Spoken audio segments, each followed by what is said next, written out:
dealing with a national emergency. Those search and rescues are still underway. This earthquake hit about 5:34 in the morning our time. Thanks for joining us, everyone. I'm Carolyn Johnson. I'm Jonathan Gonzalez. Michael and Colleen are off.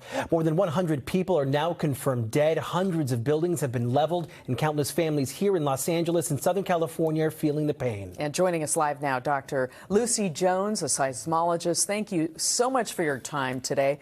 We want you to walk us through some of this so we understand this very powerful quake struck about 66 miles below ground. So how does the depth impact the damage that we're actually seeing above ground?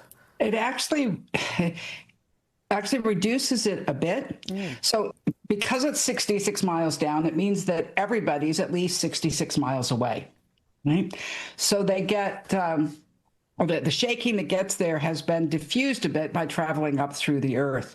At the same time, because it's so deep, you then have a much larger area that gets that whatever is the strongest level of shaking.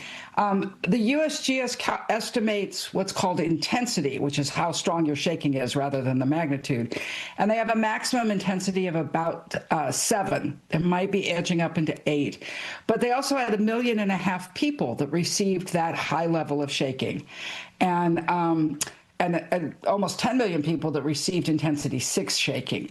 So it's affecting a very large area, and I think we're seeing that in the results.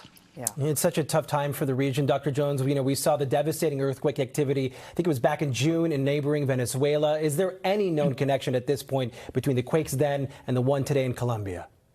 No, it's a different plate boundary. It's over 1,000 kilometers away. And we do see the ability of one earthquake to trigger another. But by the time you get out to 500, 600 kilometers, it's a very small effect and only immediately after the earthquake. And we've never seen a definable pattern as far away as the over 1,000 kilometers that we have here. And, it feels like it should be to us, because here are two countries that are both suffering so much from it. But we need to remember that the Earth really doesn't care whether there's people on top of it. And, we had another 7.3 just a few weeks ago off the coast of Mexico, but it didn't have much impact. 6.9 up in Japan. But again, off the shore, no impact. So we feel the pattern, but it doesn't hold up because it's really only about what people happen to be nearby. As we look at some of the devastation, it makes us question what the building standards are like there. But what lessons can we learn here in Southern California from this particular quake, especially about when it comes to all of us just being prepared? Well, there's one thing, yes, you think, oh, how do their buildings compare to ours? If you don't have a functioning government to enforce the building codes, it doesn't matter what your building code is. And I think that, over the decades when these buildings are being built, I think in many times they didn't really have a functioning government to enforce anything.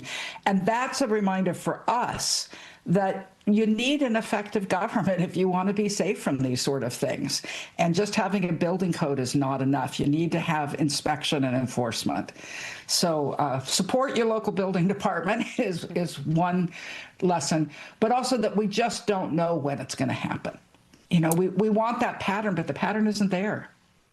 Yeah, it's a natural thing to want that pattern. You always stress to us, we just don't know. Dr. Lucy Jones, thank you as always for your time.